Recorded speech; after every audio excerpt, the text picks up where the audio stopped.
All right, 5, 4, 3, 2, 1. Sorry, I was on a phone call with Miley Field, and she just yak, yak, yak, yak. Is she here by any chance? All right.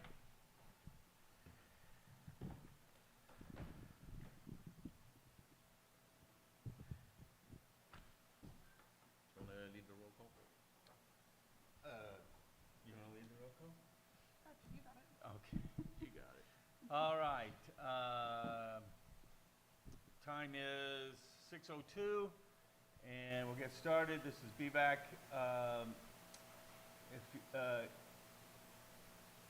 Is everybody here? Yes. Say it. Rick Rick White, White's here. Arno Hubert. Mark Lips. Cindy Giberson. Okay, all present and accounted for. So, all right. Call to order, public comments.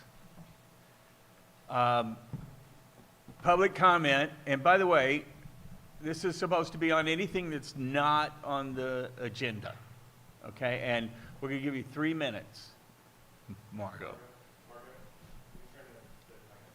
And actually, Margot, you're getting 1 minute.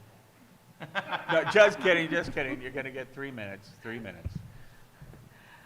Good evening, Big Valley. Margot Kambara. I have a suggestion for our assembly. Before the Board of Supervisors, there were 2 presentations. One was on economic development and housing, and the other was the housing plan for the county. Since both affect our area, I suggest that we extend an invitation to the appropriate team members from administration to present to our body here. Thank you. That is a great idea. We've already gotten 1 request for that already. So, and they have their presentation ready. So. Okay, anybody else? Public comment? Just state your name and anything not on the agenda. Okay, hello. Hi. I'm Nils. I've talked to you all before. Last time was when we were flooded in January or sometime around that. And I just wanted to give a quick update that we have some positive news. The county has applied for a grant, and I'm hearing that it most likely will go through, which will fund the planning of kind of some restoration work on Coal Creek. And B, that the county has done some emergency dredging work just today, actually. So we're very positive on the development on that front, and hopeful that we will solve the flooding issue on Coal Creek. Thank you. All right. Thank you. Thanks. Okay, anybody else? Public comment? We love it when people applaud the supervisors, so come on up and, anyone? Okay, so we're going to close public comment and bring up the approval of the minutes. Is everyone okay with the, anybody want to make a motion to approve the minutes? Approved. Anybody want a second? Second. Okay. Seconded, any objections? Vote? All right. Aye. Aye. Okay, minutes approved. All right. Now we have an update from the supervisors. And whoever wants to go first, Jessica or Brad? All right, Brad Rasmussen, ladies and gentlemen. Thank you, Mr. Lips and Big Valley members. We appreciate your service here. I just had a couple things tonight. I wanted to mention that back in June, we did make a change in our public works. We no longer have Director March, who was our director. He's not with us anymore. And we appointed Mr. Lars Ewing to be our interim public works director while we go through the process of, again, filling that on a permanent position. But Mr. Ewing is also our public services director, which is basically our buildings and grounds and our Parks Department and our landfill. But he's been doing a great job running Public Works, and I think, I can say I've seen a lot of improvements on what we got going on in the county, and Jessica will talk more about some road work. We're still recruiting for a new animal control director. Unfortunately, that's been vacant since the end of May. And we have our assistant county administrative officer, Stephen Carter, that's been acting as the interim animal control director. So we're going to continue to recruit on that. We have had some activity. We're working on trying to get a candidate in place hopefully soon. I know you've got some public comments on the Housing Action and Implementation Plan. What I wanted to say just briefly about that, yes, it was in front of the Board of Supervisors. We did approve it. This document, though, is basically a living document. It's not something that we just approve and that's what it is. There's availability for the public to continuously give input on that. Our board, in fact, did have some suggestions that we wanted to have updated in that. A couple of them, I believe, were made before it came to us and then came to us again with a couple adjustments that we approved, but there's also some other things that will come back to us in a couple months. So that's out there, but the important piece on why we needed to get a working document approved is so that we have something when these grants and these funding sources are available. It's important that we have an adopted plan in place. So we wanted to get that adopted, and certainly things change over the months, over the years. That's why it's a living document that we can continually work on. So would it be premature to have that presentation? No, I think that's your board's discretion if you Okay. want to hear more, because I'm not the expert on it, Okay. and I'm not prepared to give you an in-depth, discussion about it. But, I think what I would suggest first is maybe your board takes a look at the document if you haven't seen it and digest it. It's 400 pages. Oh, So- okay, so we're And- just doing it at night. And what's the timeline on that, The timeline for, the housing action well, it's plan? adopted right now. We've adopted the plan, but we do know there's going to be some changes that we've asked for that are going to come back in a couple months. I think would be the next time it's going to be in front of us. But other than that, the document's in place. We can use it for when we're trying to get funding opportunities for housing programs. And you're requesting public comments until Oh, it's a living document. Okay. So what I'm saying is that Okay, the it's a public fluid can document always that give keep input. changing. Got it. Basically, there's no, that initial period is over.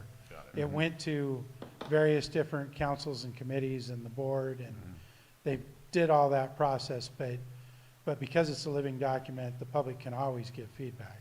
So, lastly, I wanted to introduce Nancy Rozika. She is an intern for the County of Lake. She is assigned to our administrative division. She primarily works in the HR arm of our admin division, but earlier this year, we kind of revived the intern program. In fact, I gave some of my discretionary money to help pay for at least 2 interns at the county, and our board, fortunately, was all on the same page that these programs are important to give opportunities to our young folks, our youth, who are our future leaders. And we have a lot of high school kids. We have a lot of, in Nancy's case, she's in college right now, getting her 4-year degree, but they come back in the summer, so we want to provide these opportunities to get the kids, introduced to county government, and maybe they'll take over some of these jobs in the future. So, How are you It's- at catching animals? yeah. So it's important. I'm hoping that we can expand on this program next year. Right. So anyway, that's my report. Oh, Brad, one other question. On the animal officer, what is Yeah, it? Animal Animal the director. control? Director. Is that something that can be subcontracted out, or does it have to be internal? In other words, could not that they have anybody available, but Like you a mean us- vet, like one of the No. vets, or? There's no, yes, agencies can contract with the right organization, but they're few and far between. Okay. And it's complex at the county level. We have to have people that have, it's enforcement also. They have to be a enforcement director as well as a shelter manager. So Okay. this is not something we can just go do a contract and bring somebody in. It's something that we have to find a director that can really manage that. Got it, got it. All right. Jessica Pyska.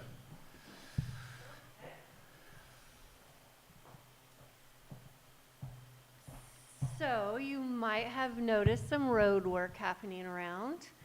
This is the annual road work that's being done by our local crews. So we do have a significant project happening up in the Cobb area this summer. That's a contracted rehabilitation project. What you're seeing out are our Public Works road crews doing this rehabilitation work. So what they're doing is, this is a big chip seal project, and so chip seal goes on top of asphalt and extends the life. What you're seeing is various stages and various treatments that are happening right now. So a lot of time, the first layer, they'll either do like a very thin layer of asphalt, like you see out on Soda Bay here, or they'll do some patches, like you'll see at Soda Bay over more towards Mark. And then they come and do a layer of gravel. And then after that, they'll come a few weeks later, like you're seeing the gravel on Gaddy.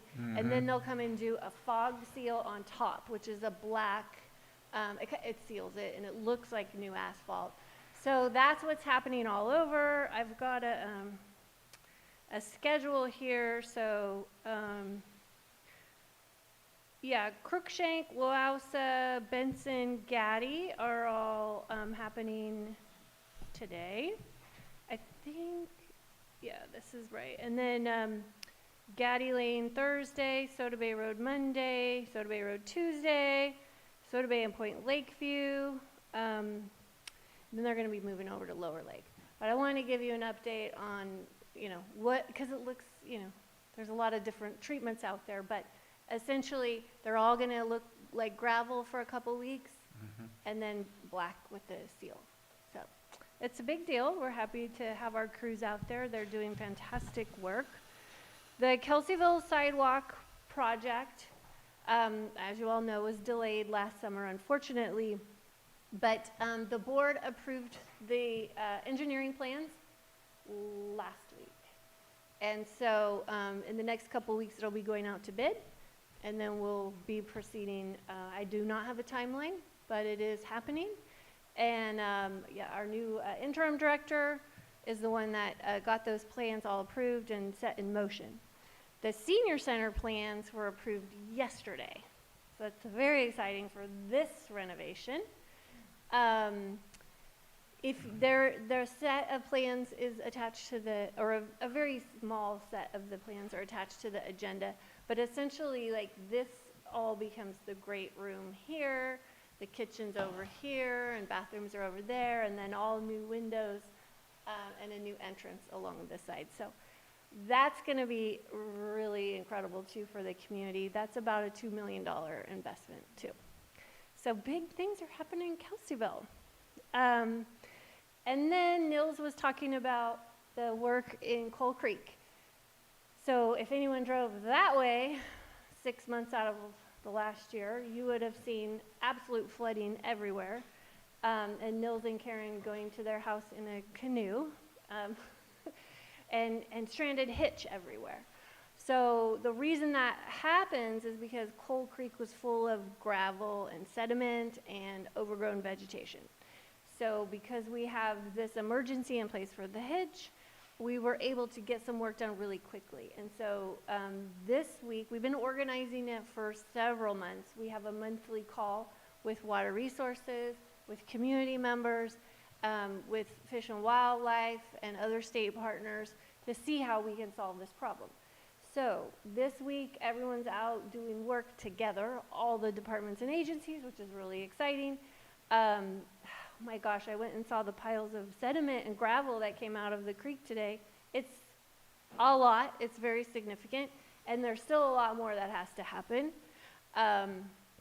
So you might see some of that work continue over the next week or so going out there. It's only the beginning. This is a big problem, but we wanted to be able to try and get some relief to the people that live out there because they have been flooding every winter for the last several years, and that's not okay.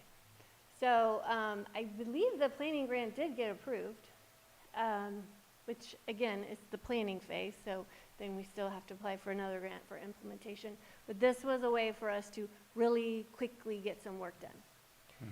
And then we have a presentation from Fire Safe Council happening, but we are very much in fire season right now.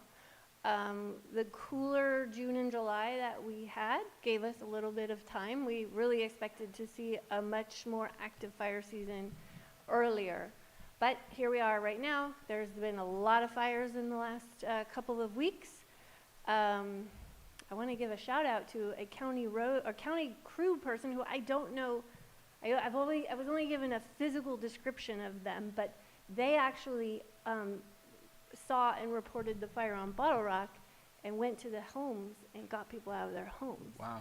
So Nice. it's just all of us have to be really vigilant and really ready for everything, checking in with our neighbors, making sure our elderly folks who might need assistance are prepared and ready to go. And I will let John and Magdalena talk more about that. But it is here, and we're going to have to deal with this for the next several months. So, Awesome. yes, so That's great. just continue to be prepared and do everything that you can. Yep. The roads, cleaning out the creeks, those are priorities, so that's great. And fire safety, fire-wise. Senior center and the sidewalk. Senior center, yeah, okay. And the sidewalks, okay. Yeah. All right. Anybody representing the KBA? Any questions for either of the supervisors? Anyone? Do we have people online? Yes, we have Zoom participants. Anybody on Zoom want to say anything? Raise your hand. Seeing there's no one on Zoom. Okay. KBA is on the agenda and will be regular participants on the agenda. Are they here, represented in any way?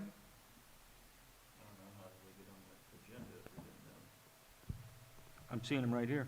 I think we decided to make it a standing item Yeah. for every meeting. Okay, So so if we there's need to no let, update, Helen. Weston, no update? Okay. Weston, anybody? KBA update? I'm not aboard. Well, then you're dead to us. Okay. All right. Well, we got to let Helen know. You're tied into the KBA, aren't you, Rick? I'm not a board member. Oh, okay. Well, I'll give Helen a call then and tell her she was late. Well, that's good, though. Then we go right to Sonoma Clean Power, which I'm really interested in this. So, Representatives, Sonoma Clean Power, please step forward and do your thing. Good evening, thank you. Are you able to see my presentation? Yeah.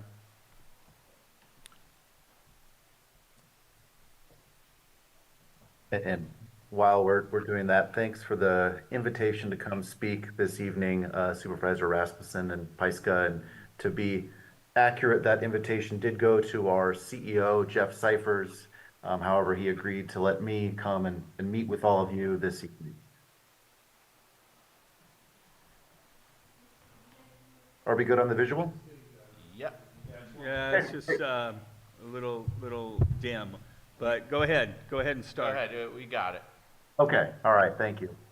Well, my name's Neil Reardon. I'm Director of Regulatory Affairs here at Sonoma Clean Power, and that's a lot of words. Really what it means is I manage a team that advocate for the interests of citizens in Sonoma and Mendocino County. And so I'm here today to tell you a little bit more about our organization, a little bit more about my work, and how it could potentially impact folks in Lake County. So why am I here? I'm here because your elected officials are considering whether or not people in Lake County should have a choice in terms of where their electricity supply comes from. So as all of you know, I'm sure right now there's only one choice, and that's PG&E. And the decisions made are both by PG&E as well as political appointees and elected officials at the statewide level. When it comes down to energy options, rates, programs, etc. So that's why I'm here today. And the presentation, really my goal is just to help make everyone here more informed. So please feel free to ask clarifying questions as I'm going through. If you have a question, you're probably not the only one. And then we have time carved out at the end for Q&A as well. So Sonoma Clean Power, SCP, is a public electricity provider. So that means we're owned by the participating members. Today, that means the County of Sonoma, Mendocino, and all the cities and towns except for Ukiah and Healdsburg.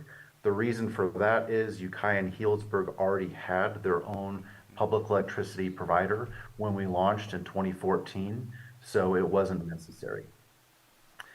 Now, because we have no shareholders, that means there's no dividends to pay, no executive stock compensation, no profit that gets taxed.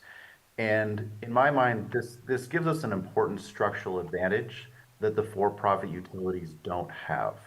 And really, it helps us develop projects like the wind turbine project you see here at a lower cost.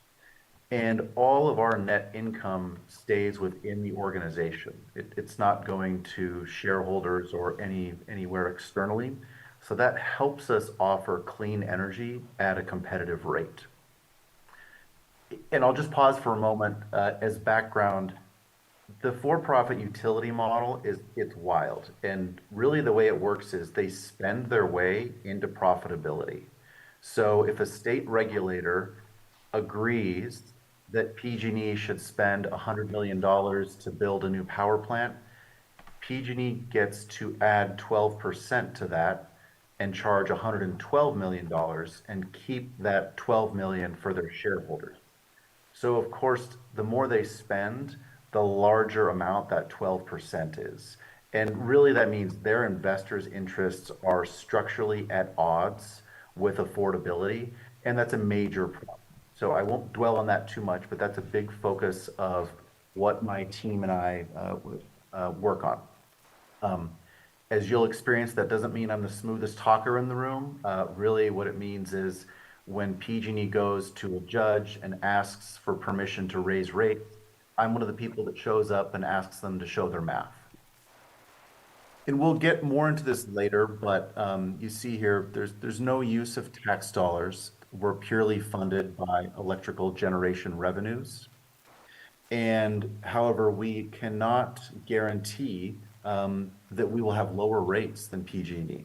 And I'll get more into that later on. So procedurally, if Lake County decides that they want to join SCP, it means that each individual person, each individual household and business will now have a choice. And so the decision is made based on the participating jurisdictions. But if that decision is made that yes, we'd like an option, then each individual account, so in this case, an electrical meter, whoever is named on that meter will have an individual choice about whether or not they want to join. Now, a lot doesn't change. So we don't send a separate bill. PG&E still does that. They still own all the poles and wires and distribution equipment. I've gotten questions from neighbors about maintenance and, the idea that if I'm a Sonoma Clean Power customer and there's another outage, is PG&E going to turn everyone else's lights on first and kind of leave me for the end? The answer is no, and that's because even if you're a Sonoma Clean Power customer, you're also still a PG&E customer. Now, that's a little confusing, but the reason is that you'll see a map here with different territories that have community choice aggregators. So in our case, we serve Sonoma and Mendocino counties, and we partner with PG&E in those counties where they maintain the poles and wires. So I have a sample bill we can look at later on, but if you look at your bill, you'll see that you pay for the generation of energy, right? So that's the electrons that are produced. And then you also pay for the delivery of those electrons to your home. And so what this means is PG&E maintains their monopoly as the only provider of energy delivery in our service territory, but we offer another option and effectively compete with them in terms of energy generation. You can see here on the map that there's been a development of community choice aggregators across Northern California and the state over the last decade. So that was a lot, and a lot about what stays the same. So just take a few minutes to talk about what is different. The first is our focus on less polluting energy sources. So as our CEO likes to describe, every electron itself is clean.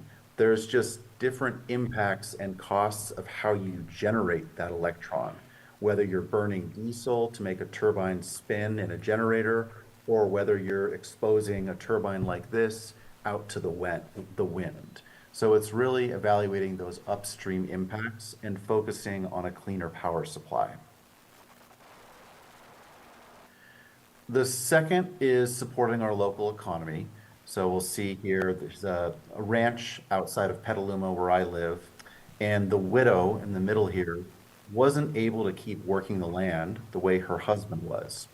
So after he passed, she leased her land to develop the solar panels you see behind her. Now, this was a great win-win. So for her, that means she doesn't have to sell off the family ranch. She has a monthly income. And for us, it means we now have a new source of clean, locally generated electricity. The third element is supporting local organizations. So we have a variety of different ways in which we provide financial, logistical, marketing support. This is a photo of a long-running program we have offering incentives of up to $22,000 for the purchase or lease of an electric vehicle. So we see a photo here of some smiling folks from a local not-for-profit with their new electric delivery van. Quite a few organizations have taken advantage of this. It's proven to be a pretty popular one. Folks from the Point Blue to the Lime Foundation have taken advantage. And it's one that I like a lot because it also means they have lower operating costs going forward. They're not paying for fuel, for oil changes, for transmission. And so if we're able to get them over that initial barrier of that upfront cost, it keeps their operating costs lower for years to come. And then finally, we also support a lot of direct scholarships in local organizations. So this is a photo of another long-running program of ours where students in local schools start with a kit, and over the semester, they build a street-legal electric vehicle. So you see here, they're probably about 90% done with this one. And there's always a student that asks to borrow the car for the weekend. The answer is always no. But it's a great experience for students to get hands-on experience, and these kits then are disassembled and can be reused year after year.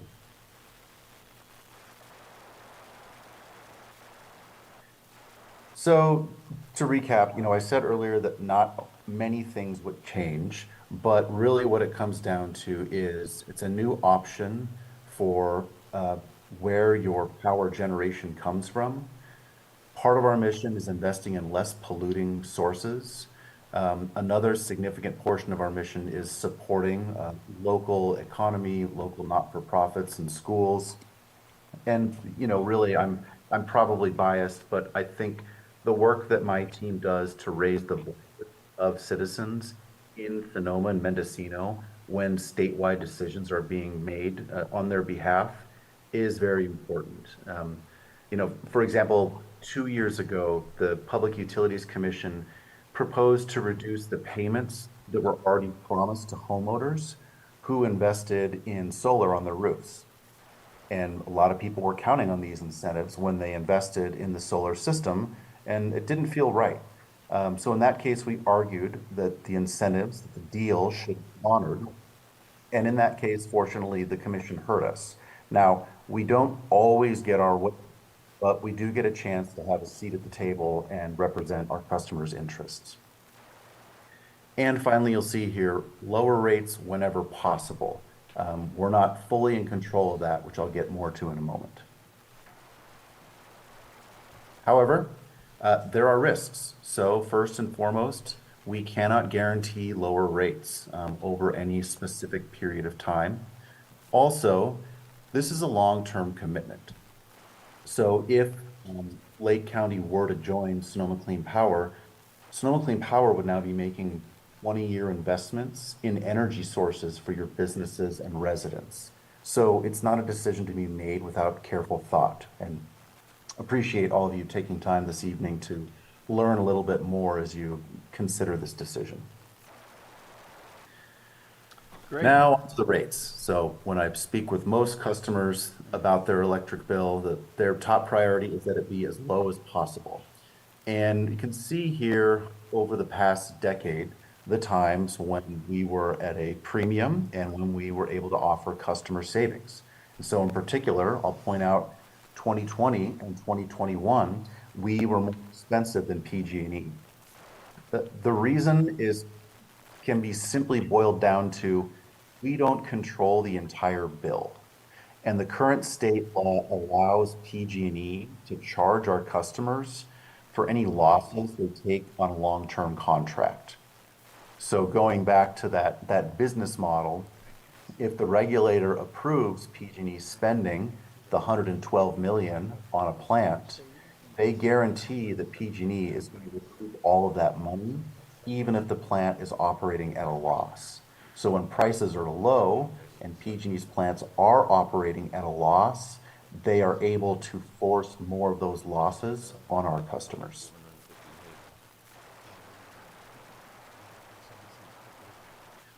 So what we're really working for, I've talked a lot about what we've done to date, and one of our big initiatives is investing, and this is a probably multi-decade project, in local clean forms of power. And we have a specific initiative called the GeoZone, where we're working with new geothermal technology developers to find ways to deploy hopefully up to 600 megawatts of new local geothermal power in the ways that our community supports. And really a big piece of this is maintaining affordable rates. So far today, we've been investing a lot in building new resources, which is important, and most of those have been solar, wind, and batteries. The catch is we're also keeping the old plants online. And so solar and batteries are enough to keep the lights on during the day, during the spring and summer. But during the winter or at night when they aren't producing, we are now relying on aging natural gas plants. And even though those plants don't operate for many hours of the year, we still spend hundreds of millions of dollars as a state to keep them online and available.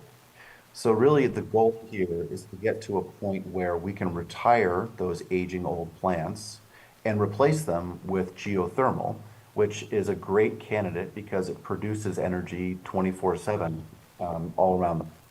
So it could be dependable as a resource during those winters and nights when the sun isn't shining and the wind isn't blowing. So before I turn it over to the Q&A portion, here is just an outline of sort of where we're at in the process. So on August 7th, our board decided to make an offer of service to Lake County. We've been having meetings like this one. Staff in Lake County are going to review the specifics, and then by, I believe it's October 31st, vote yes or no. And the leaders will make that vote on behalf of their constituents. So it's not each individual person voting yes or no, it's the jurisdiction. If the vote is yes, you begin receiving notices in the mail, seeing more of a staff at events to provide information about power sources, programs, rates, things like that. And then ultimately, service could begin probably in the spring of 2027. And at that point, residents would get to choose either to stay with SCP, as the jurisdiction voted to do, or to go back to PG&E. And I should point out too, that's not a one-time and forever vote. But we've seen historically, most individuals, choose one way or the other, and then tend to stick with that choice for years to come. So with that, I'll bring it to Q&A, and I'm sorry I can't see folks in the room, but please go ahead and approach and let me know any questions or comments. Okay. Let's open this up to public comment. Does anybody have any questions regarding public comment? There you go, name and question. You can hear me okay? Yes. Tom Lasik. I want to thank SCP for providing this presentation. I've seen several of these as I go around. And I promise I'll be under 3 minutes. So my concern is, when this was first presented to the board this year, and there's been very little talk about it here, is the concept of the geozone. I don't know if the presenter has a map of the geozone that he can bring up, but when this was first proposed, the feasibility study, the geozones weren't on the table. It was whether we as consumers would be interested in joining Sonoma Clean Power. The second board meeting, it was, well, maybe it'll be a requirement that you're going to have to join the geozones. And now it appears that the offer is going to make it as a precondition to join the geozones. I have a concern with that, just from saying one thing and then doing another, that kind of concern. But my concern with the geozone is that for like Mendocino County, not even 1% of the population of Mendocino County is in a geozone. For Sonoma, it's not even maybe 10%. But for Lake County, it's quite significant, anywhere between 40 and 60%, depending on where the census tracts are. So it's a bigger impact to us to have geothermal plants intermingled with our community, and I don't think that's been properly discussed. I'm a big fan of CCAs. I am a big fan of clean power. I think those are all great things, and I'm still kind of on the fence, but I don't think we should be having geozones on the table at this time. I don't think there's, and as you can see, there hasn't been very little or any discussion about that. And I think that even though we might still have authority to decide where they go, we were told originally it wasn't going to be on the table for discussion, and now it's a precondition. I don't think that's right. The other thing that I would point out is that right now we have geothermal over near Calpine in that area, and it works great. But now we're talking about right here in Big Valley, near Middletown, where we have large population centers. There's no really discussion. And then finally, I'll just say that the geozone seems to have been generated by Sonoma Clean Power. So it's their version of the map, as I understand it. And I'd like to see alternative views. We know that we are protected around the lake, but the rest of the county is fair game, as far as I can tell. Thank you. Thanks, Tom. Yeah, I guess I'm a little ignorant on the geozone. I'll respond to that. Okay. So the geozone is just an opportunity zone. Oh, okay. That's all it is. And Sonoma Clean Power, this is something that they've been working on, and Sonoma and Mendocino County joined the GeoZone, and it's basically an opportunity where Sonoma Clean Power will help look for investments. But it is absolutely up to the county. It is up to us whether or not we ever went forward with any of that development. So we do know that there is the potential for a lot of, there could be expansion. This is a very active area, we all know that. But it is 100% with the county on how we develop that. So it is I would look at it more as an opportunity zone. Okay. Thank you, Supervisor Price. I could also add, first of all, thank you for the very well-informed, thoughtful question. A bit of background on the geothermal opportunity zone. This was an initiative that we identified after we had launched service in Sonoma and in Mendocino counties. And so in both of those cases, the county decided and resolved to issue a resolution in support of the concept of developing next generation geothermal in their territories.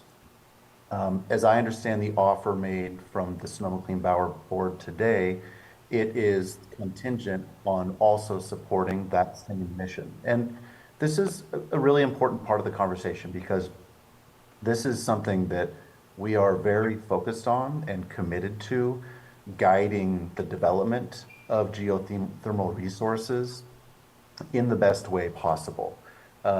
One small point about our process, which may be helpful, is that, as Supervisor Pyska said accurately, we don't control land use decisions or site approvals. Those would remain with the local government. However, if our board is considering development of a project in any territory, our process requires the board chair, vice chair, and board members representing that location are brought to the table before a proposal can be made to the full board for consideration. So in other words, there's an opportunity to be part of that conversation before it goes to the board. And I can follow up with a map of the geothermal opportunity zone. And yes, sir, you're correct that it is geographically more in Sonoma and Lake counties than Mendocino, and effectively straddles the range in between. Right, and so you were also talking about the board makeup of Sonoma Clean Power, and so if Lake County were to join and the cities were to join, then we would have a seat on Sonoma Clean Power's board. So the county would have one seat, and the cities would likely share a seat that alternates between cycles like the other cities do. So you would have our county voice also on the board. So I just want to make sure that that was really clear for everyone too. I guess I'm not clear on what is the impact if you move forward with Sonoma Power and this geothermal zone that Tom was talking about, what is the impact to the user, to the customer? I'm not sure. Well, I mean, maybe he could What was talk. Tom's concern, I guess, is what I'm asking. I think Tom's concern is about geothermal development, ultimately. Oh, okay, Well, I think, okay. yeah, so. Just development of They geothermal. ultimately development, but the thing is that the geothermal industry is needed Yep, for our okay. grid. And so, I mean, I'm just speaking for myself, like, I would like to see more geothermal development in Lake County. We should produce more energy locally. But the GeoZone is an opportunity zone, and so they would look for projects, and then if a Got it. project came along, it would be 100% up to our county, our planning department, our board, our constituents. So it doesn't lock us into anything at all. It's again, an opportunity zone. Got it, okay, so, right. So, I just want to make sure that we're just not getting too far off in the weeds. yeah, that's what, Tom, I think we got it. We Yeah, just, because this is really a it's discussion still a about, discussion that's happening. It'll happen with the about your supervisors. they'll- power bill. Right, right. I just, okay. If I may just respond real quickly. Again, I'm not against geothermal, and I'm a big fan of the CCAs. I just think there needs to be more discussion about the geozone and what it really means. It sounds like that's going to happen. Yes, with- and Yep. my hope is that we have a more thorough discussion and, lively deliberation on it. Because as you can see in this presentation, it was almost not discussed at all, and then people Right, like myself right. and Supervisor. Well, there's a couple of things I've got questions about. the Okay, so, presentation as thank well. you. Yeah. So I could the also discussion add that will- we have will- had town halls and specific events on the geothermal opportunity zone. So I could forward those materials, which may be helpful. All right, Margot? Mr. Lips, thank you. You're welcome. Just a quick comment. Supervisor Sabatier brought up a business concern about this arrangement that we should keep in mind is that, and our Sonoma Clean Power representative pointed out, one of the negatives is that we are in a long-term, we make a long-term Right. commitment, decades. That's fine. And I want to voice my support for consumer choice aggregators. I think that's the way to go. But this particular arrangement may not be the best for Lake County. But going back to Supervisor Sabatier's caution is that if Lake County enters into this agreement, Lake County would be committed for decades. In that time, technology can race forward, and we may be in an arrangement that is obsolete. So just food for thought. Thank you. I think Brad and I and others have talked ad nauseum about this. The fact that, listen, I wouldn't want to be, well, I don't think I'd want to be in your shoes for this decision because this is a long-term play that if it goes south, that's on your watch. And Well, on the other hand, if successful, most of the state has been in an abusive relationship with, PG&E. So, if the consumers could get some choices here. Anybody can opt out of this at any time and go right back to PG&E. right. The county, we cannot, if we made this decision to go, well, we're locked, we can't make people leave it. Right. That's what we couldn't do. If we wanted to separate, we would, take 20 years, but that would essentially be making people leave the service. Right. So it would be 100% up to you on what you want to do. Exactly. Right. So it's Here- the choice that nobody has right now. So the understanding here is that with the CCA, with Sonoma Clean Power here, PG&E still, it still transits through PG&E's transmission and distribution Still distributed. infrastructure. Yep. The customer just chooses Sonoma Clean Power or, ups out of Sonoma Clean Power. But if they are with Sonoma Clean Power, what it means is that their energy is purchased from Sonoma Clean Power. It's from renewable sources. But I'm still confused as to why you still get a bill from PG&E. Because PG&E owns the delivery infrastructure. So they own the poles and the wires Right. and all the transmission. So when you look at your PG&E bill today, you have two sections on your bill. So right here, So this is it what shows you a the PG&E breakdown. bill looks like when you use Sonoma Clean Power. Okay. Yeah.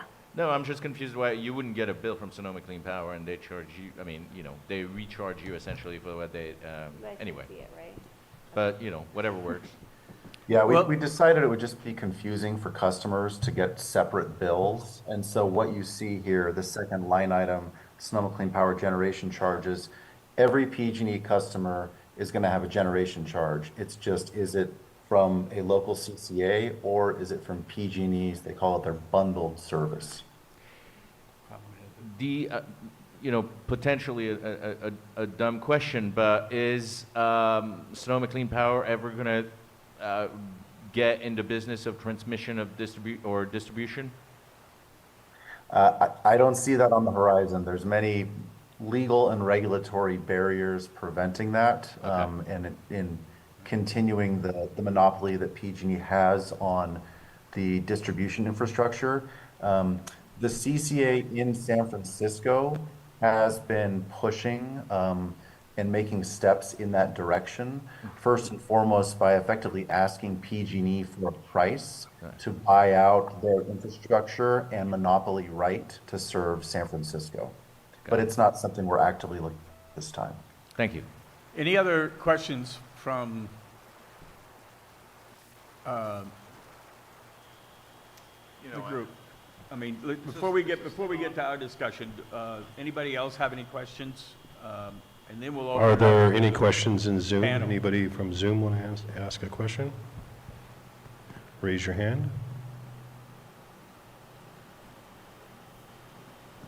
There are no questions from Okay. Zoom. Weston? Do you guys have a plan, when you move into Lake County, like in terms of building infrastructure so there's the conversation about geothermal, but any other, either solar or utilizing microgrid technology, anything like that, like kind of expanding the renewable energy development in Lake County? Yeah, it's an option, and it's something that we prioritize. So in the example I shared about the solar farm on the ranch down the street from my home, we as an agency will pay a premium to support local development. So we're not going out and pitching at specific sites, but if a property owner or developer wants to develop something and they're within our service territory, we prioritize that resource. Okay. Anyone else? All right. Oh, Margot. We only allow 4 times to the microphone. This is quick. I want to voice support for Supervisor Pyska's suggestion that we generate more energy locally and keep it locally. It's just, we need to iron out concerns or the details of geothermal, if that's one of them. But a big idea would be, what if Lake County generated its own power? There. Okay, thank you. All right. Any other public comment? All right, now let's open it up to the board. We'll close public comment. We'll open up to the board. Lots of questions, I'm sure. I mean, so what I'm seeing here, I don't know, is this thing working, but I'm into the dollars and cents side of this, and as a consumer, I'm not seeing enough here that's grabbing me to make me want to jump That's one big question. ship to PG&E. I mean, I like the fact that Sonoma Clean Power is getting their energy through clean ways, but what really matters to me and matters to a lot of the businesses here is to see our power bills go down. Many of us are struggling, and that person is paying $335 a month. Well, I don't know, in Santa Rosa, maybe that's pretty high, right? Would that be pretty high over there? It's very high over here, and I know a lot of us pay those kind of bills. So, I mean, to me, give me a real reason to jump ship and go to Sonoma Clean Power, and that's to see the power bill go way down. The statement about, well, we might be able to do that doesn't get me too excited. I'm sorry. No, that's very fair. And I wouldn't make the decision purely based on finances. I would make the decision if you feel that you share the vision and you want to have a preference for local development of resources and for having more influence in how these decisions are made. But if I were in your shoes, I would not make this purely based on economics. So what you're saying is that this gives us a better opportunity to develop our own community power grids to plug into something like this. Then we may see a better benefit to all with that type of a project or plan. Okay, now Now So you got me interested. is what you're saying, Rick, that if we decide to develop our own utility, local utility, like SMUD in Sacramento, like Ukiah has, and things like that, or? Well, I don't know. I mean, we're talking on a micro scale here, you know, so we're selling power to a resource like Sonoma Clean Power, and hopefully we would get a benefit to all of the people that live in our community. Well, I think the idea is that with a CCA, you got local representatives on the board. So True. you got people you can, talk to who are local, as opposed to PG&E, which is this, So Neo, are you saying this gives us a lobbyist in Sacramento with CPUC? Is that what?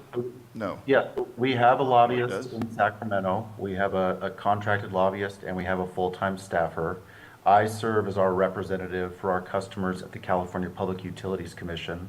Another member of my team serves as our representative with the California Energy Commission and at the Air Resources Board. So, I said I wouldn't make this decision purely based on finances because we can't guarantee that we can offer lower rates. But I would make it if you would like to have a louder voice in advocating for lower rates statewide or more influence on how those policy and cost decisions are made. Yeah. Anything else, Rick? Arno? Okay. Roll up your shirt sleeves, guys. First of all, I called Mendocino, and I'm curious, Neil, they said a survey was just done regarding Sonoma Power, but I never got a call back on the results of that survey. Do you have that on the pros and cons? I could forward that to you. I know our marketing team did a survey, which they do every year, about awareness. Uh-huh. Know who Sonoma Clean Power is? Do you have a good perception of them? Right. Have you taken advantage of any incentives? Things like that. Okay. Well, hopefully they'll get back to us with that, or maybe someone from supervisors can call and get a copy of that survey and see what's done. Also, you mentioned solar farms, the possibility of establishing solar farms.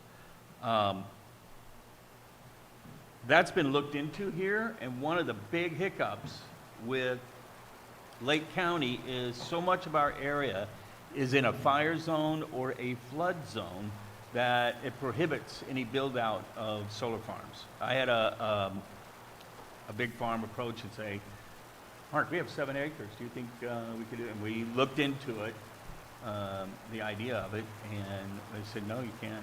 It's in a floodplain. So I'm curious where you would put a solar farm in Lake County. I don't have that at my disposal. Okay. One clarifying question, though, was that the developer that didn't want to develop there? No, it was just, we were just told by the consultant that you couldn't develop on a floodplain, recognized as a floodplain. And then most of the rest of the area is lake or fire zone, right? So that's something I want to caution everybody, when you start talking solar farms and build out and stuff, think about where we are, because that's where we do sort of maybe differ from Mendocino and Sonoma. It is an apples to apples when we talk about all those counties. The other thing is, I think in the marketing, one of the other things, in the marketing, I think you need to put in there that if you have solar, you should opt out of this, because if you have solar, your bill will go up from your solar bill. And I know you said don't pay attention to the numbers, but one of the main reasons people get solar is they want their utility rates to go down, and their ROI to be 4 or 5 years, 6 years, 7 years. If you get this, because I had this happen, we had a CCA down in Manhattan Beach, and I couldn't understand why my bill, and I had solar, my bill went higher. And so I called them up, and they said, well, you're a part of the CCA. And I said, I don't remember signing up. Well, you don't sign up. You're automatically opted in, just like you guys have said. You have to opt out. You have to proactively opt out. So I'm just saying that maybe in some of your marketing, I don't know if that's what you want to market, but if you have solar, you should opt out of this because your rates will go up. That's all. That's And I've not- also read that when I've studied this online and Googled and did all those things. Okay. I have heard, and I don't work on the billing side, that the true-up is different and that some customers see a big bill spike after a period of very low bills. But the notion that we're more expensive across the board for net energy metering customers isn't consistent with my understanding. Okay. And the reason there's no wiggle room or options, say 10 years from now, the world's changed dramatically, which exponentially, if you look back the last 10 years and what's going to happen in the next 10 years, they say everything really leaps exponentially forward. Is that because you do a 25-year deal with PG&E? And you're stuck with that? It's because we do, say, a 20-year deal with a wind farm. And on behalf of customers in Sonoma and Mendocino, if Lake County joined and then 2 years later said, well, we changed our mind, we would have bought that share of energy with Lake County in mind. And so if Lake County all of a sudden left, the customers in Sonoma and Mendocino would have a higher bill for energy that they don't need. So the idea of the long-term commitment is you would need to have time to unwind from those long-term deals to develop new energy generation sources. Is there a minimum of, I know you're going to opt everybody in, but if 70% of the people opt out, decide they want to stick with PG&E or they have solar or whatever, is there a minimum threshold for you to even be involved in Lake County, or you take what you get? That's probably a question for our board. I mean, really, you take what you get, is my perspective. And also, it's better for us in terms of planning to have a relatively stable load and to work with that. In other words, if 40% of people opt out in week one, that's much easier to plan around than having 10% opt out in week one and another 30 in month two and another 30 in year three. And I've heard it in previous presentations, I didn't hear it this time. You give everybody, was it 6 months to opt out? Otherwise, there'll be a small charge on their bill, right?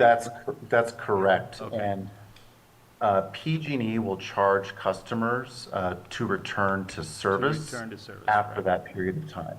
Okay. You already answered why add another player if there's no major impact to our bills, as Rick was bringing up. I mean, anybody who does solar, anybody, no matter, they can be as green as they want, which a lot of people are around here, but at the end of the day, when a business closes because of their utilities, the expense and all that, and they're only seeing maybe, like you had on the graph there, is that 7 cents they're saving on that last bar? I know you said 7%, but is that like? That's 7% of their total bill. Right. So, for me, I have an electric vehicle and use quite a bit of energy. So for me in that last year, that was probably $21 to $25 a month. Okay. All right. So if I have right. So if I have a $100 utility bill, with Then it's a PG&E, $93 bill with us. Yeah, I know. Try And, 1,000. that's another reason why I don't think Right. We should look at wise the to financials. just make this decision based on the numbers. Okay. Also, going back to I don't know if you saw the article today.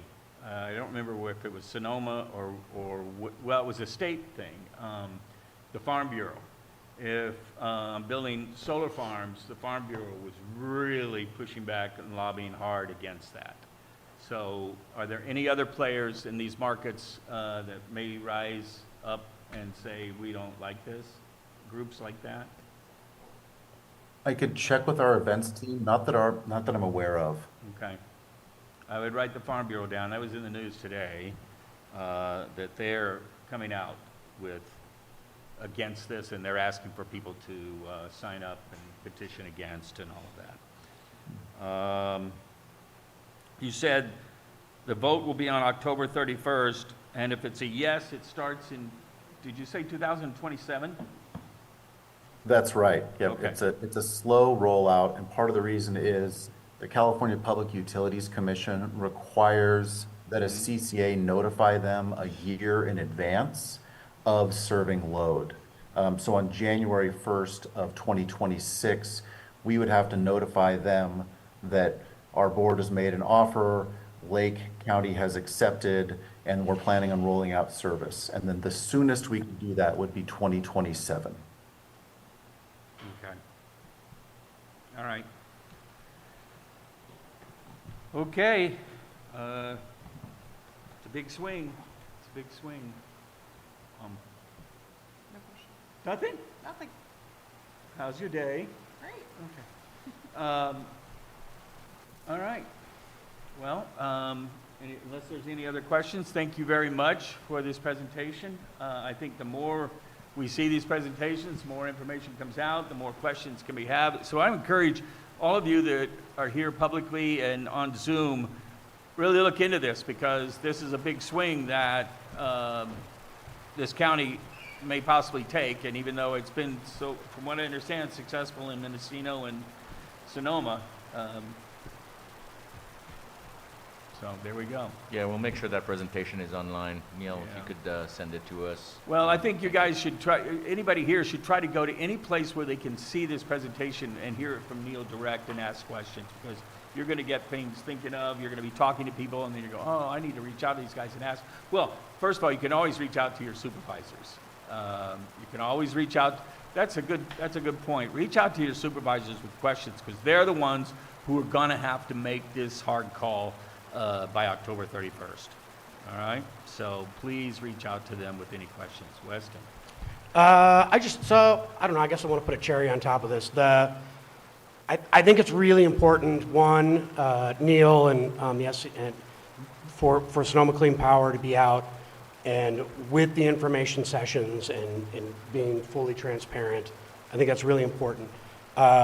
People in this room, you know that I have been talking about some way of competing against PG&E or finding other alternatives, or I think it's important for everybody to do their due diligence. The things that, for me, anything is better than PG&E.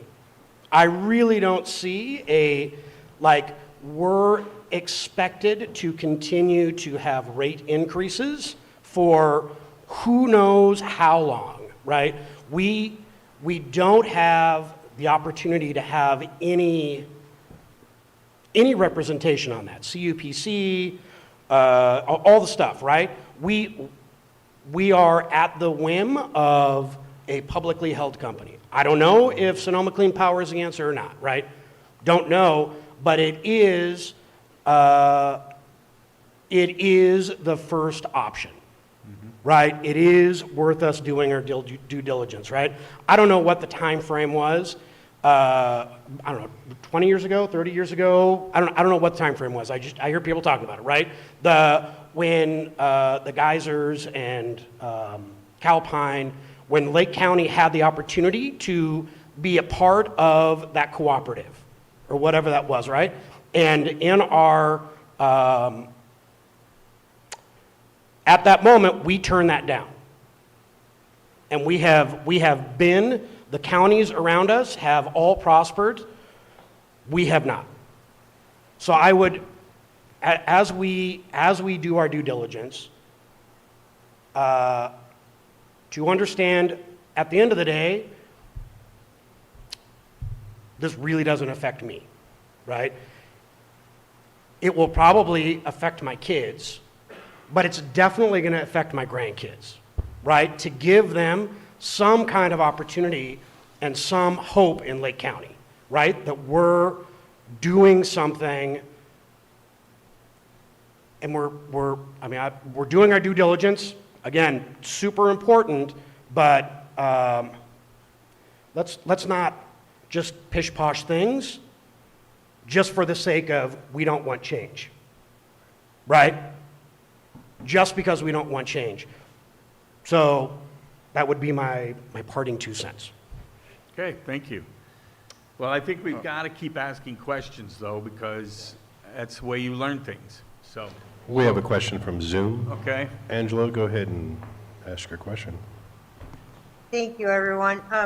I wanted to ask Neil, thank you for your presentation. Can you explain how, I know the rates, you guys have a better handle on the rates, but how will you combat distribution charges if PG&E starts raising their distribution fee as they're losing customers to Sonoma Clean Power? How will that be stabilized? Yeah, combating the distribution charges is really central to my role. One point of clarification is that if customers leave PG&E service, they still are distribution customers. So their PG&E isn't left with higher costs to pay. But I really think the driver is that upside down business model that I explained earlier, where their shareholders do better and their executives do better if they're able to convince the Public Utilities Commission that they should spend 10x on distribution.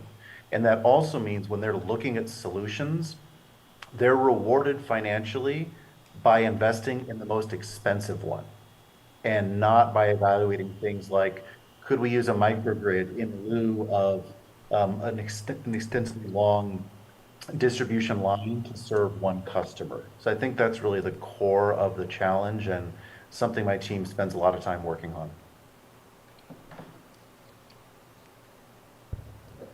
Thank you. And to the listener, that's a good point. That's a great question because that's what PG&E does. I mean, you have NIM 1, NIM 2, NIM 3, and that all is impacting your distribution charges. I mean, you used to pay $1 a month, now you pay $60 a month if you're in NIM 3. And they've already, I think PG&E has applied, well, I think it was just a few months ago, but they've applied for an 11% increase in their PG&E rates. So, and it was approved?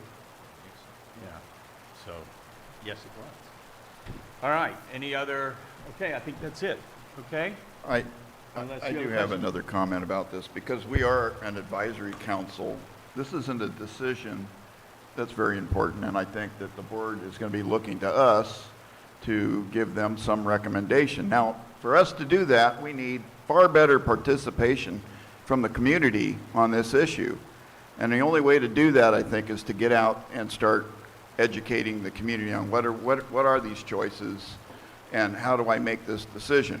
You know, so that down the road, even though it's not going to benefit us immediately, it's like Weston said, it may be your kids that eventually will have the benefit of having this. So I don't know what avenues we need to take, but Supervisor Pyska suggests that we have at least some kind of forum to get people in a large group and start getting some feedback from the community before we make any, individual decisions. You're exactly right, and that's why these presentations are happening at all of the advisory councils. We wanted our constituents to get more information, to learn more about this before a decision is made. So, yeah, let us know your feedback. What about, Neil, are these presentations available, maybe by Zoom? This is a good way to do it for, Kiwanis, service clubs or anything like that? Does that make sense, or is that? Any service crews? I believe that some previous ones have been made in person as well. And I think as Supervisor Pyska was outlining, this is very early on in the process for educating individual customers, because it's only relevant to an individual if Lake County decides to vote yes, and then they're weighing their personal option of whether or not Right. they want to They join. can opt in or opt out. Okay.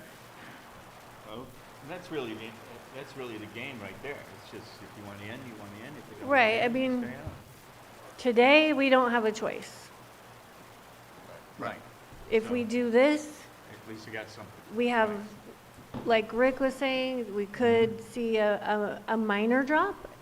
And over the long term, you know, you have one of your board members of the Board of Supervisors on that board. You have local input on what's happening. So, you know, it is about choice, and it's about a direction that we want to go, but we want to hear from you. Yeah. So that's why we're having these presentations. We're going, you know, they're going to all of them, all of the MACs. And we got people from other MACs calling in today. So I think the word is out. I think people, you know, like Rick said, have conversations with folks. Call me up, talk to me, talk to Brad, talk to each other. You know, Exactly. Got it. we all got to make this decision for everybody. And we really need your input. Yeah. Just quickly, all of these have been recorded, so what I've been doing is, everywhere I go, I talk to people, are they familiar with this? If not, watch the Board of Supervisor or the Town Hall meeting recordings. They're all on the county YouTube and the PEG website. Thank you. They're all located on Lake County PEG TV, your YouTube channel, and you just type in @Lake County PEG TV, and please subscribe. We need subscribers. And this is a good one to promote it through social media. If we have that link, we can start pushing that out. Yeah, Start getting and people talking I've about it. recorded every one of these Sonoma Clean Power events, so you can Yeah. find out all your information from all of the other municipal area council and see what their concerns were, questions and concerns, and compare them to your own, which you're going to find are a lot the same. Well, I'm with, and I'll go ahead and, just for me personally. For me personally, I'm with Weston and Jessica in that at least having a choice. I mean, you can check the box or not opt out or opt in. So you want to stick around and with PG&E, that's fine. You don't, opt out.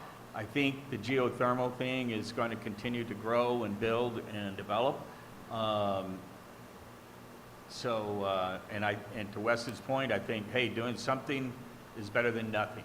Otherwise, we're just sitting on the railroad track, and that thing just keeps coming at us, and we keep running, and it still keeps coming at us. And so, got to do something. Take charge of our destiny a little bit, as best we can. Well, I think we know the constant is going to be the demand for power, for energy is always going to increase. So as our populations increase, the demand for power is going to increase. So we need to be thinking about it. Okay. All right. Well, I think, thank you, Neil.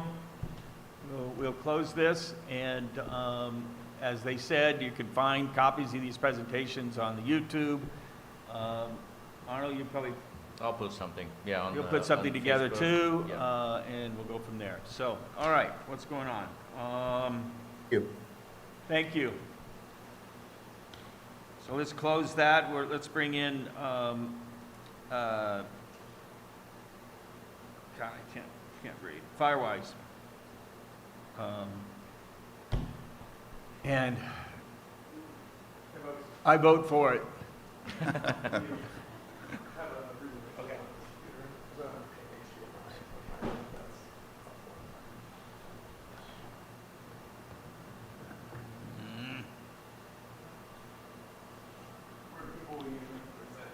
Usually, where's the camera pointed?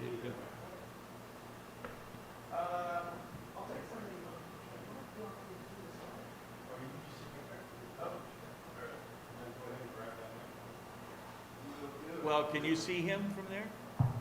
Can you see him there? Oh, okay. No, the camera. I was thinking if you could see. I'm getting feedback here because I turned it up because Yeah. Tom was talking so soft tonight. Okay.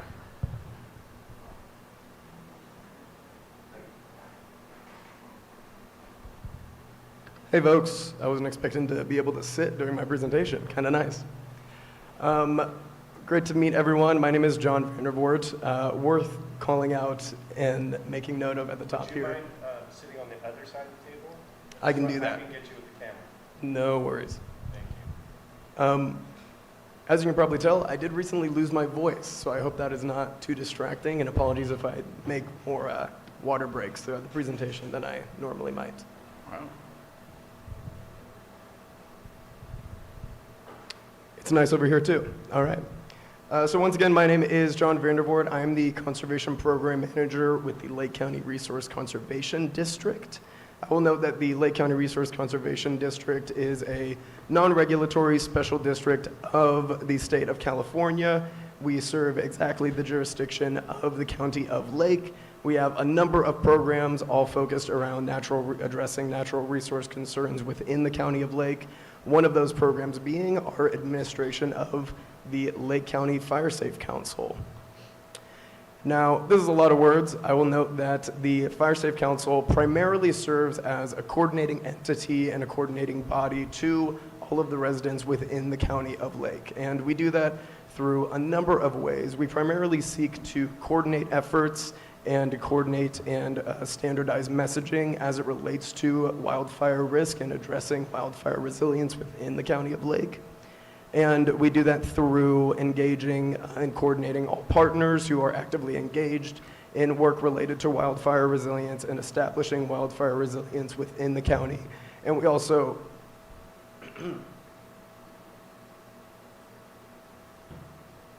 apologies. And we also develop educational and financial and physical resources to help residents, families, and all community members within the County of Lake retain and stay more resilient to wildfire events. And I'll get into exactly how we do that and what specifically those programs look like in a little greater detail in just a moment. And before I get too much further into that, I will also note that the Fire Safe Council model is one that exists on a few different scales. The majority of counties in the state of California have a county-wide Fire Safe Council, which is the scale at which this Fire Safe Council operates. Within Lake County, there are also smaller community-based Fire Safe Councils that operate at the hyper-local level instead of operating at the larger county scale. And we also work to coordinate directly with the representatives and the members of those smaller Fire Safe Councils as well. So before getting too much deeper into the programs of the Fire Safe Council, I do want to highlight that the Fire Safe Council is operating at a recently increased capacity. Again, the Fire Safe Council being administered by the Lake County Resource Conservation District.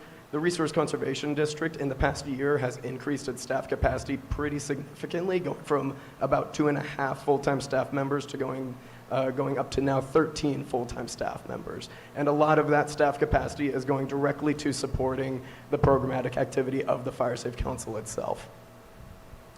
In the past year, we've also developed a 5-year strategic plan, which is really just meant to guide the future programmatic development of the Fire Safe Council and ensure that any of the future work that we're doing is actively meeting the needs of the community members of Lake County. And I'll just go through these really quickly to highlight them. The 5 strategic goals included in our recently adopted 5-year strategic plan include the Fire Safe Council continuing to serve in that broader convening role for partners within Lake County and further broadening and building out the scale at which we do that. Developing a more comprehensive tracking system for activities included in the Community Wildfire Protection Plan, or CWPP. I won't get too into what that is at the moment, but just know that it is a really comprehensive county-wide document that includes key programs and key activities that need to be implemented throughout the county to ensure that it is as resilient as possible to future wildfire events. We're also really going to prioritize building relationships and coordinating directly with tribal entities and tribes themselves, as well as working to conduct effective outreach to all community members and underserved populations within the County of Lake. We also really want to make sure that we are maximizing prior investments that are supporting the ongoing work of the Fire Safe Council. again, I'll say this one more time, get into a little bit more of what exactly the Fire Safe Council does in just a moment. But that includes some really comprehensive defensible space programming that the Fire Safe Council has previously conducted, as well as the development of our mobile tool cache, which I'll describe in greater detail soon. And then finally, as many agencies and organizations do, we really want to prioritize increasing the diversity of our funding sources to ensure that our programs remain stable through future ebbs and flows of available funding. Now, the first piece of our programming that I would like to dive into is the first round of defensible space programming that the Fire Safe Council administered throughout last year. This was funded through pass-through funds from CAL FIRE through the California Fire Safe Council. And through this program, we operated from the tail end of 2023 through the very end of 2024. And this was a program that was available to the public. We administered and promoted it broadly throughout the county. We promoted it in both digital and physical mail, and we also administered all of our outreach materials in both English and Spanish. And this was to conduct defensible space, and I should probably describe, at least briefly, what that is exactly. So defensible space is just the immediate management of vegetation and structures in the immediate vicinity around your home to ensure that it is as resilient as possible to future wildfire events. And that can be incredibly costly. So defensible space and the defensible space that we provided was meant to provide that service to homeowners in high-risk areas at no cost to the homeowner themselves. So through the administration of this program, we received 275 requests for service throughout the county. We conducted 160 home assessments, which meant that we went out with contractors and we conducted assessments of the home. And in the end, we ended up treating just over 100 homes, 107 homes, and that included 89 acres treated through mechanical chipping, 75 acres treated through via hand thinning, and then 25 acres treated via mechanical thinning, including the use of tools such as lawnmowers and heavier equipment beyond that as well. So we treated, what is that? Oh, that math is easy. We treated 189 acres of land around individuals' homes within the county last year, which we are very proud of. We also are in the process of actively administering a kind of round 2 of this fund, or of this program rather, and that comes from $50,000 that was provided and allocated by Supervisor Jessica Paiska to conduct this work in her district. So we are currently wrapping up the outreach. We went back out and we connected with all of the individuals that had previously signed up for the first round of this program.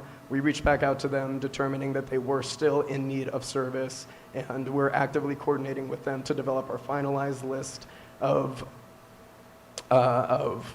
homes that we will be providing service to in the coming weeks and months. And we're anticipating treating about 15 to 25 homes. It really tends to vary quite significantly exactly what the cost is per home, but we're trying to keep that cost as low as possible so that we can spread that across as many homes as possible. And again, we're working to treat those homes that are in high-risk areas and are in severe need of that vegetation management. And we are actively working with really trusted local contractors that we've worked with in the previous round of funding to make sure that we're delivering the highest quality of work possible to the individuals participating in this program.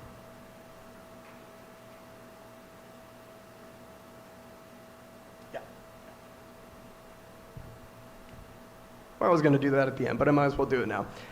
So I will also note that we recently just submitted another grant to CAL FIRE that included a number of services. Our total request was in the order of $950,000, the vast majority of which would go towards a kind of round 3 of funding for this program. And the way that we have identified, at least in our initial proposal, the homes that we'll treat are those that are in the very high fire hazard severity zone identified by CAL FIRE. And we're also going to be focusing a lot of that work on vacant and abandoned lots within those high very high fire hazard severity zones. And we're going to primarily be treating houses along the North Shore, kind of all the way from Lucerne down towards Clear Lake Oaks, and then all along the Avenues neighborhood of the city of Clear Lake. So that's just one of the programs that we operate through the Lake County Fire Safe Council is our defensible space work, which again, we're very proud of. We also manage and operate a mobile tool cache, which offers free equipment rental to any residents within Lake County. This is, again, managed and operated through the Fire Safe Council by the RCD. And this is really meant to reduce the cost burden for anyone who wants to conduct this defensible space type of work on their own home, but does lack the ability to either purchase or rent the tools themselves. This is meant to offer all of those tools to conduct that type of work completely free of charge. I will say that if anyone is interested in participating or taking advantage of this program, please do not hesitate to reach out to me. Surprisingly, it's been a little slow to get folks to sign up for it. So we are more than excited to offer this service to all residents of Lake County, and we have a pretty wide inventory of tools available, including everything from a set of loppers all the way up to a log splitter to remove all of the vegetation around your home. So very excited to offer that to residents as well. And then finally, this is not a program that we offer regularly or are not at least planning to offer regularly at the moment, but this was certainly a focus of our programmatic work in 2024. We also, through that same grant that I mentioned earlier that funded that first round of defensible space, we were also able to administer almost 500 emergency go bags, which included a lot of immediate emergency preparedness materials like flash drives for sensitive documentation, emergency and fire-resistant bags, fire tarps, emergency whistles, compasses, and a variety of other tools and pieces of equipment that a lot of folks do not have easy access to, or at least do not keep in one place in the home. So we provided a significant amount of equipment to residents packaged up in one single backpack, and we administered 460 of those throughout fall of 2024. We administered those at a few different events, a number of events actually, but two of the largest and most significant events where we administered about 100 bags each would be events that we partnered with Circle of Native Minds and La Voz de Esperanza Wellness Center. We were very proud of those events and happy to connect with community members that way. Before I turn it over to questions, I'm going to take one more sip of water. Thanks, John. Of course. This is an important issue, especially for people selling or purchasing homes here in Lake County, particularly when it comes into meeting the state level mandates for defensible space. I was just wondering now for high ticket items, let's say you've got a home, there's a tree that's within, interferes with the defensible space of the home and has to be removed. There's a lot of folks can't afford to have it removed because we're usually, we're into thousands of dollars to have a tree removed. Is this a program that would help people do that?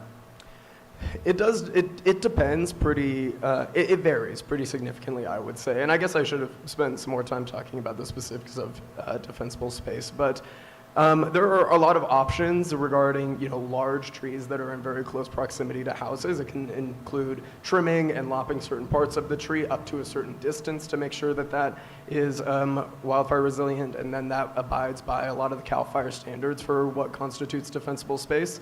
But it depends on, again, the cost of other treatments in the immediate property and, again, proximity to the house. But it certainly can include those Or treatments even as well. offset the cost so property owner doesn't have to spend the full amount, maybe meet you halfway kind of thing?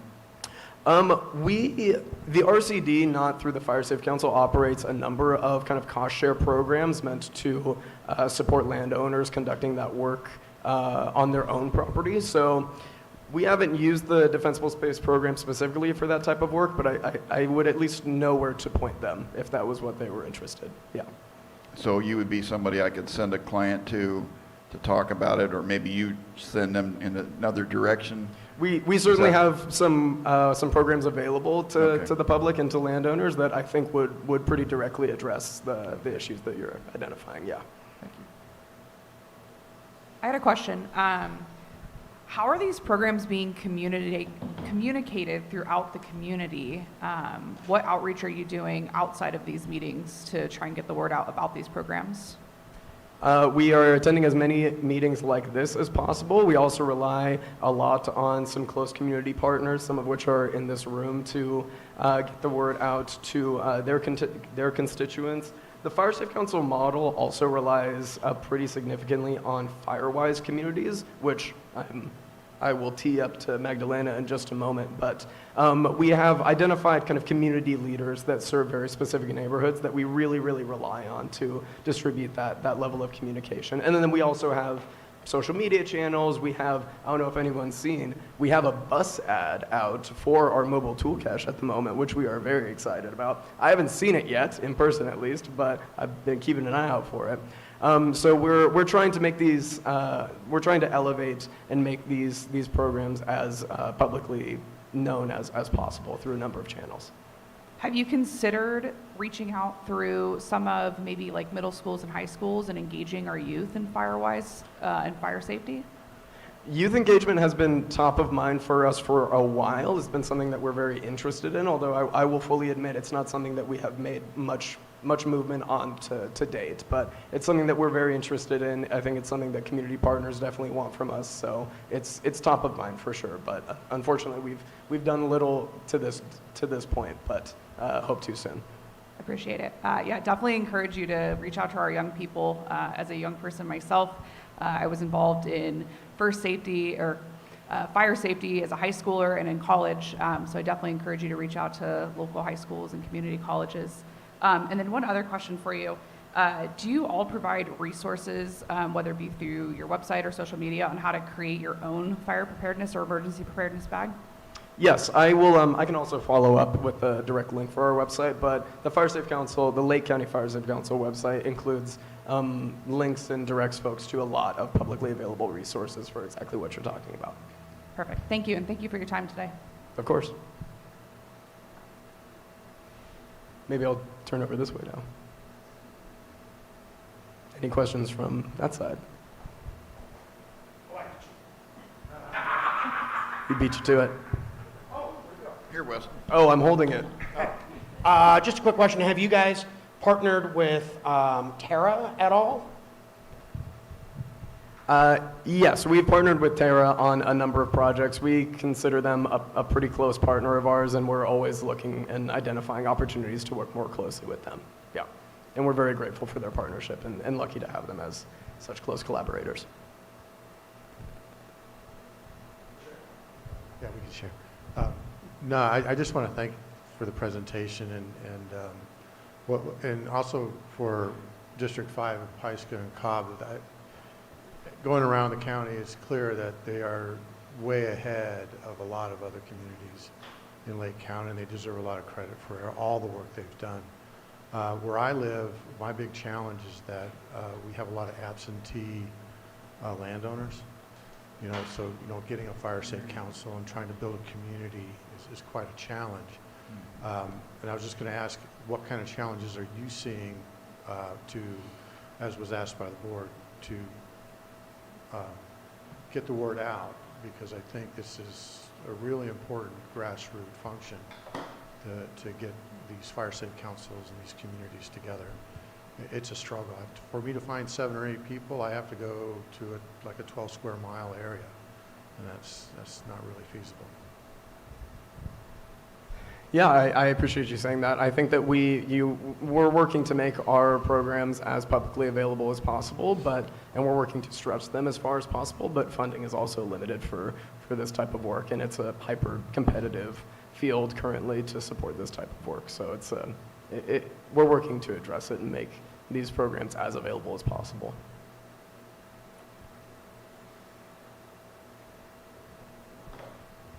All right, any other public comment? Oh, right, there's still more presentations. Part 2. Tom, are you talking about HOA areas? Yeah. Oh, okay, there we go. Okay.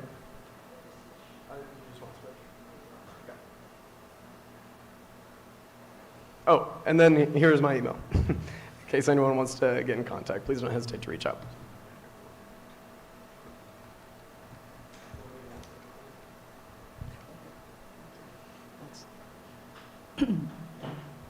Good evening. I understand that we do have time constraints, so how much time do I have today left? All right. So my name is Magdalena Valderrama, and the company I work for also has many syllables. Siegler Springs Community Redevelopment Association. We're based up in the Cobb Mountain area. Our nonprofit builds community capacity for long-range development, but the program I'm focusing on today is on Firewise communities. I should just let you know that when I first started, I found out when I looked up the word fire in the internet, I could not believe the number of organizations that are engaged in fire preparedness. And it took me 3 years to develop a list of that now people want me to share with them. And we've built a collaboration system with like the Lake County Fire Safe Council, TERRA, all these names that you're mentioning. We are all working very closely together. So the Firewise Communities program is a little bit different from Fire Safe councils. They're both nonprofit in the sense that you don't have to be a 501c3. But one of the biggest distinctions is the Firewise Communities program is run by the National Fire Protection Association that sets the standards for structure and wildfire mitigation. Those standards are what fire safe councils, businesses, governments, any group of people adopt and implement. It's a nationwide recognition program. You cannot be recognized unless you are meeting those standards. So they've done the research. They work with the Institute of Business and Home Safety. Some of you have heard of that, IBHS. I won't get into the details of all of that because we would be here forever. But we work very closely to make sure that this kind of program can be of help. So there are many benefits about becoming a Firewise community. Because there are so many and every community is different, I thought I would invite you to just choose 2 of these benefits, and that's what I'll address. So as you see, action framework of mitigation standards, education, peace of mind, community building, citizen pride and publicity, access to funding and assistance, potential insurance discounts in California. Give me one now. Which one would you like me to address first? Community building. Okay. So a lot of times, one of the biggest problems is in a fire situation. Guess who your first responders are going to be? It's likely your neighbor. They see a fire, they see a flame, they see smoke, and like you were describing, that public works person actually went and knocked on doors. One of the things we've understood is that now we have, up in Cobb, we have the Cobb Alert Net because we realized there were people going around knocking on doors. It takes time in a rural community to be going around knocking on doors. So our group decided that we would create a radio relay network. You can do anything you want with your Firewise community. It fits with all of the different programs. And so it's groups like the Lake County Fire Safe Council, all the other fire safe councils, and all the Firewise communities that figure out how to make all of that work together. So when you create your own Firewise community, you are plugging into a system, and you're going to be getting help. give me another, which one of these that you would like to get into? Can you talk about the potential insurance discounts in California? Okay. So, are any veterans here? Do you have any veterans or veterans' families? Okay, I'll just mention it very quickly. The USAA, which serves veterans, offers 5% discounts to 7 states. California is one of them. So if your community has been designated FireWise, and you're a veteran or a family member of a veteran, you can take advantage of that. On top of this, the state of California has established the Safer from Wildfires program. And they have designated that insurance companies have to offer insurance discounts to FireWise communities.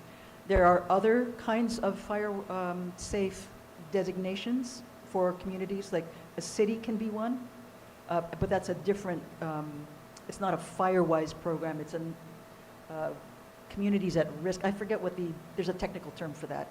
So you can take advantage of that, and it's 10%, it can be up to 10%. Thank you. Okay. Any other questions on that? All right. We have about 20 FireWise communities in Lake County, so I've drawn a circle around the lake, and you can see most of them are in the Rivieras. We have a few around Clear Lake, and then I'm down there in the Siegler Springs area, Cobb Mountain. This was accessed today, and the numbers are updated in March and October. So even if you became a FireWise community now, we wouldn't see you on the map until October, November. But this gives a sense of just how big it is. There was about 35 states that have FireWise communities. Last year, there were about 1,200 in the country. I'm sorry, in the country, and California is the fastest growing state. I think we're at 1,600 just by ourselves, because it's happening everywhere.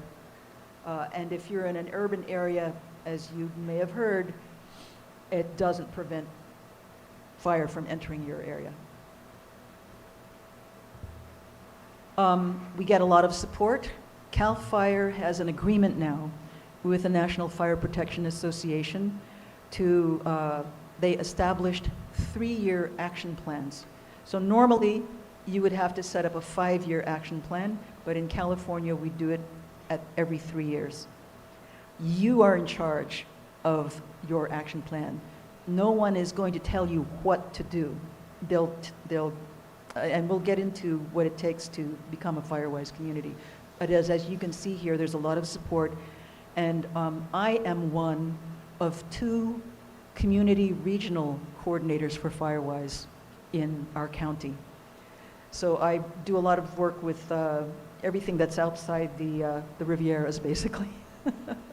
And of course, we work very closely with the Lake County Fire Safe Council, and it's been very exciting to see all the progress that the council has made, and how closely everyone is working together, including with grants, because there is competition, but we are doing competition based on working with each other, making sure that, because you may not realize it, but most funders look for partnerships. They don't want to just fund one group at a time. They want to see people working together. So that's what we've done. 5 steps. This is the CAL FIRE summary. That's why you see the little seal there. If you'll notice that red button up at the top, it says start with your fire planner. CAL FIRE has a way, there's so many organizations that are putting out self-help assessments, both for your home and for your community. For a FireWise community, you have to form a core group. It doesn't matter, it doesn't have to be very large. Just people who will commit. at least 8 households in an area. They don't have to be next to each other. You can draw a very big area. Ours in Siegler Springs, which is not the same organization as SSCRA, we have a very large area, and the ones next to us are very small, so you determine your pencil circle. And then you develop a wildfire risk assessment plan. That means your community risk assessment, okay? Because what I found out is I started out by doing defensible space in all these little places. In the best practices, doing it that way is called postage stamp wildfire mitigation, because you have a postage stamp, you have a house over here, you have a house over there, and they're safer than they were before. But if they were all working together and they were all contiguous with each other, you have created a natural fire break. Okay? So these are the kinds of things that we can learn about through these FireWise communities and fire safe councils. And then you create your own action plan, you engage your community, you have an event, and your recognition is based on your in-kind contribution. So all that great work that you can do with the Lake County Fire Safe Council mobile cache, guess what? We can count those hours if those hours were being performed within a FireWise community. That will count. It will count, one, towards getting grants. It will also count towards your community being able to partner with other groups. So in my area, I have 5 of the Cobb FireWise communities.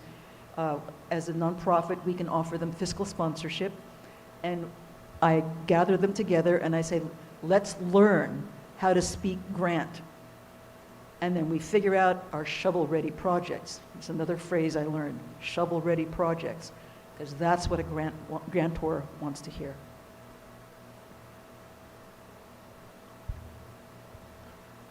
These are just a few of the resources. Of course, FireWise USA is first, because that's where you learn all the rules and how to interact with them. CAL FIRE, readyforwildfire.org has their summary of the program and how they work with it. And of course, I've mentioned the Lake County Fire Safe Council because my picture's on the front page. But any of your local FireWise community leaders can be of help. It actually counts towards our hours so that we can get recognized to teach. And you can call me for additional information or email me. So I just really want to thank Magdalena. She's been working on this for a lot of years and helped organize a lot of FireWise communities, and I'm part of one. So it takes a little work to get it started, but and I'm not the leader, so I'm not in charge of it. But we have a sheet every year. We document every time we do weed eating or trim our trees or haul stuff off. That's everything that you keep track of. And then in October, November, you turn it over to your FireWise leader in the neighborhood, and then they add up all the hours. But you have a certificate, and I get a discount on my insurance. It's not a lot, but I mean, it's 5%. I think it's 5%, 3%? It depends, yeah. But it's significant when we're paying thousands and thousands of dollars every year. So we have one FireWise neighborhood in the Big Valley area, and it is on the west side of Mount Konocti and comes down Clark Drive area. I cannot remember exactly how far it comes into town. But this is a conversation that I've really been wanting to have with this group, because I really want to encourage you all to think about this. Now, down here in Big Valley, there's less of a fire risk. You're not in the high severity area like where Mark lives, but where Arnaud lives, on Kelsey Creek Drive and Live Oak and out at Highland Springs, like those are areas that could really benefit from pulling your friends and neighbors together and forming a FireWise community. And Magdalena is a resource here that can really help walk you through it, because it's some work up front. The first year is a little bit of work up front, but it's really worth it for the long run. And so I really want to put this resource out there and encourage you all to start thinking about this, because it's really important and it will save you money in the long run. And the more that the FireWise program grows, the more work with IBHS happens, and that is where we really start to make our communities more insurable. And we have our supervisors speaking on our behalf to the Insurance Commission and at the state level, so, and even at the federal level. So we're trying to build our voices. If you decide that you don't want to bother with the FireWise community, I still have something for you. And this is a brochure that tells you where to begin. And while it tells you what your house can look like, what your community might need to look like, you will be getting the FireWise message. So this is available. There's all kinds of good hints that you can use anywhere you live, anywhere you live. So, thank you. These are available. Awesome. Thanks, So, Magdalena. Is there any public comments on that? Okay. All right. I happen to own a parcel in the Riviera Heights, and what I've been noticing is that there's been a lot of pushback from a lot of residents in that neighborhood on the concept of defensible space, zone zero. I mean, it doesn't help that the HOA maybe could didn't communicate as well as they should have on this. But there's been a lot of people who've been upset about enforcement and simply not understanding necessarily why some plants need to go and so on. I know people who have plants all around their house, don't want to get rid of them. How do you go about? I mean, I think one of the issues is simply that Siegel Springs, Cobb, now some neighborhoods in Clear Lake, they've experienced massive fires and so they know that, they lived through them. The communities in the Rivieras have not, thankfully. And I think there's a feeling maybe that maybe they're safer, or, I mean, I feel like maybe there's so how do you go about educating people in certain neighborhoods like this about, sacrificing the plants they love right outside their house and all that? So first I'll say we're not saints. I have somebody across the street where I live where she planted a conifer about within 15 feet of her house. Okay, we're not saints, but we can educate people, and it's not about clear cutting. The science is out there that 5 feet around you, including your attached fences or any attached outbuildings, over that is your safe zone. If you keep that area clear, it makes a huge difference. The other thing that I tell people is the fire officials fully were worried first about the Rivieras. They said that's going to be the place that's going to hit sooner, and it's going to be the worst because they have thousands of people there, thousands of homes. But we got hit first. Okay, so it's a process of education. My people don't have homeowners associations. We cannot compel anybody to follow any kind of rules. All we can do is educate. The HOAs, I mean, we kind of look at them with a little bit of envy because they can compel with fines and so forth. But it is really a combination of education and then working with, like, the UC Master Gardeners or the Cooperative Extension. There are vegetation substitutes, not vegetation substitutes, but fire-resistant plantings and ways to landscape your garden in a way that will break the fire streaming across your property. That's really the concept, is just break that ember cast, break the path of the fire. And don't let embers, you know, wherever you see leaves, you know, around a corner of a house or something like that, that's where the embers will stay and ignite your home. So that's one of the first things that I do say to folks. I went to take a look at the new park in Lakewood, where the dog park is and horse trails. Okay. I went to see the new park for the first time. And the horse trails, is that Zabatin? Yes, West Side Park. Thank you. Couldn't remember the name. And we were driving down there, and I looked at my husband and I said, oh my God, we're driving on the only way into this park. And right off on our right was the only exit to a housing project. Now, can you imagine, and it butts up against, what is that, Cow Mountain area out there? Can you imagine a fire sweeping down on that housing project?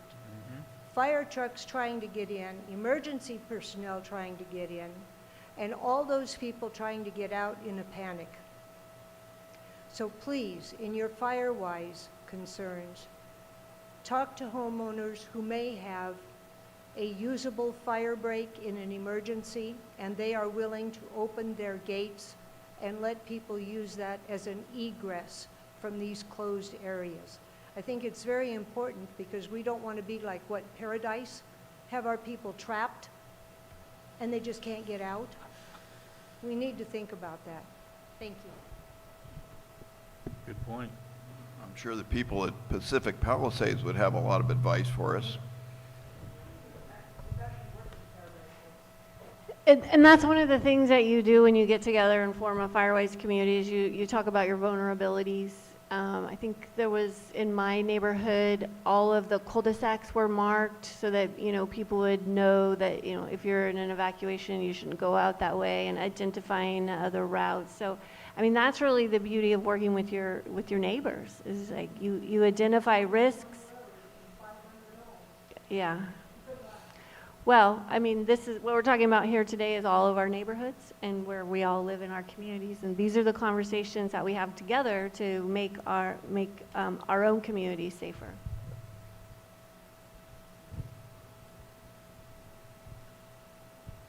Okay, any other public comment? Okay, anything from the advisors? Any questions? Okay, well, I guess the only thing I can close with is I've delivered checks to, like the Boyles Fire, to homes that were destroyed, to people who were in those homes. And every now and then you'd run into a home that you didn't have to give a check to. And it was standing between two homes that had burned down. And the only reason, I've talked to these owners, the only reason is they practiced those Firewise habits. And they protected their homes. And it just stands out like a flower in a barren field. So guys, oh my gosh. The HOAs, the people that you're talking about, West Side, all of that. If you're listening and you're in those areas, do something about it. Get proactive about it, because no one likes to look in their rearview mirror at a burned out husk of memories. So, okay. Thank you guys. Thank you very much. And Unless we have any other questions, we are adjourned. Correct? All right, thank you. So we want to decide on this leadership issue? Leadership.